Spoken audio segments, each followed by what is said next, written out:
Hello everyone, welcome back. So we were discussing about the colonial rule in India. How does a trading company became the ruler of India? ये सारी चीज़ें कैसे हुई उसमें हमने देखा कि बैटल ऑफ पलासी था, फिर बैटल ऑफ बक्सर हुआ. अब मैसूर में क्या होता है, मैसूर के वॉर्स कैसे होते हैं, कितने वॉर्स होते हैं. 4 वॉर होते हैं मैसूर में. और कैसे फाइनली ये मैसूर को फिर कंट्रोल में कर लेते हैं, अंग्रेज जो है वो मैसूर को कैसे कंट्रोल में कर लेते हैं. सो the Anglo-Mysore Wars were a series of wars fought in India between the Kingdom of Mysore and the British East India Company in 18th century. जो मैसूर एंग्लो वॉर्स है वो एक्चुअली मैसूर मतलब मैसूर के जो राजा थे अपने हैदर अली और टीपू सुल्तान उनके बीच और ब्रिटिश ईस्ट इंडिया कंपनी के बीच में हुआ. इनके बारे में हम डिटेल में जानेंगे जब आप मेरा कोर्स के लिए मतलब कांटेक्ट कर सकते हैं. तो कोर्स में हम डिटेल में करेंगे, बट यहाँ पे let me give you the summary.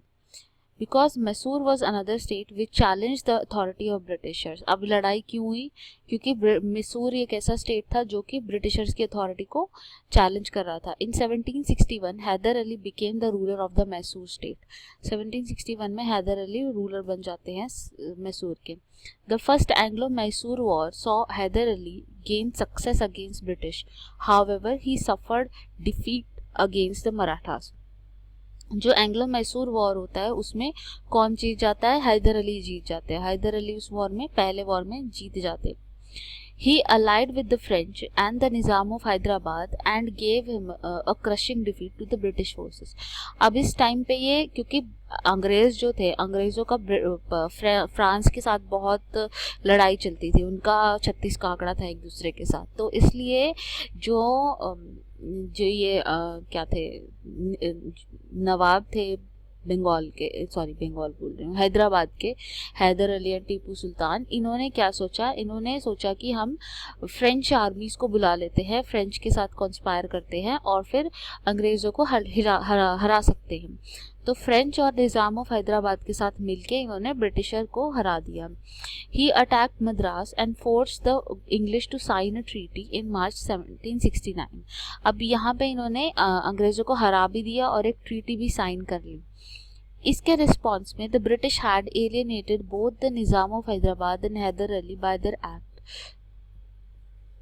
जो ब्रिटिशर्स थे उन्होंने निज़ाम ऑफ हैदराबाद के अगेंस्ट तो गए ही गए, मतलब निज़ाम ऑफ हैदराबाद के तो अगेंस्ट गए ही गए क्योंकि उसने उसके हेल्प करी, हैदर अली की हेल्प करी. और हैदर अली के अगेंस्ट तो उन्हें जाना ही था क्योंकि हैदर अली तो उनको सीधा सीधा चैलेंज ही कर रहा था, है ना. In 1779 British captured the French possession at Mahe which were under the protection of Hyder Ali. 1779 में जो ब्रिटिशर्स हैं वो क्या करते हैं, वो माहे को कैप्चर कर लेते हैं जो कि एक्चुअली हैदर अली की जगह थी.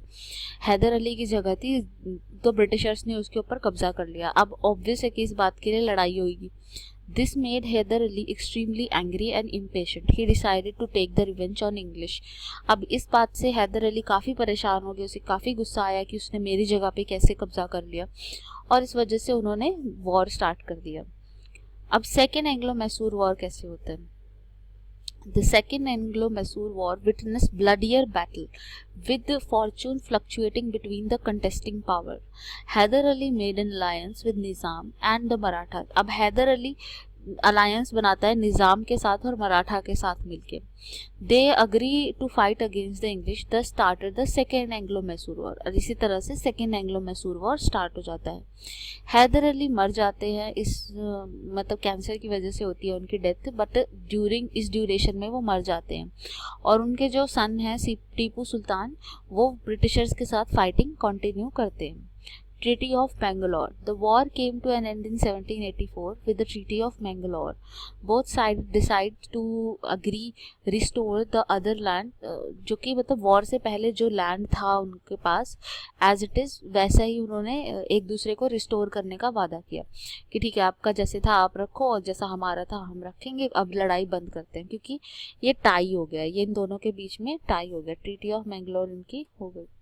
अब थर्ड एंग्लो वॉर होता है. थर्ड एंग्लो मैसूर वॉर कैसे होता है?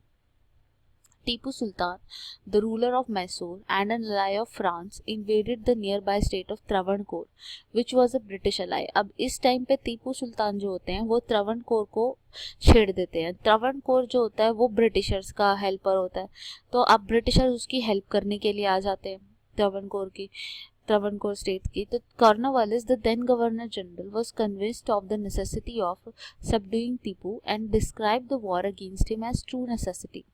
अब जो कॉर्नवालिस जो इस टाइम पे गवर्नर जनरल होते हैं, उन्हें लगता है कि टीपू सुल्तान बहुत ज़्यादा नॉनसेंस क्रिएट कर रहे हैं, बहुत ज़्यादा प्रॉब्लम्स क्रिएट कर रहे हैं, तो इसलिए टीपू सुल्तान को चुप कराना बहुत ही ज़रूरी है, इसलिए टीपू सुल्तान को हराना ही पड़ेगा. तो इसलिए उन्होंने उसके अगेंस्ट वॉर को बिल्कुल नेसेसिटी समझा कि ज़रूरी है, तो वॉर करना ही पड़ेगा. अब वॉर होता है दोनों के बीच में और इसमें ट्रीटी ऑफ श्रीरंगपत्तनम होती है. वॉर एंड होता है विद द ट्रीटी ऑफ श्रीरंगपत्तनम, जिसके अकॉर्डिंग जो टीपू सुल्तान है उसने हाफ ऑफ हिज किंगडम जो है वो दे देता है ब्रिटिशर्स को. हाफ ऑफ हिज किंगडम दिया जाता है, इससे ब्रिटिशर्स को दे दिया जाता है. ये सारी चीज़ें काफ़ी डिटेल में हैं, पूरी कहानियाँ हैं. आप मेरे फुल कोर्स को सब्सक्राइब कर सकते हो ये सारी चीज़ें जानने के लिए. फुल कोर्स में पूरा मैं आपको डिटेल से बताऊंगी. तो अभी के लिए इतना काफ़ी है जानने के लिए कि क्या क्या हुआ था. जो फिर टीपू सुल्तान ने पूरा अपना जो आधा उसका किंगडम था वो सरेंडर कर दिया कंपनी को. अब आगे फोर्थ मैसूर वॉर कैसे होता है. The fourth Anglo Mysore war saw the defeat of Tipu sultan and further reduction in Mysore treaty.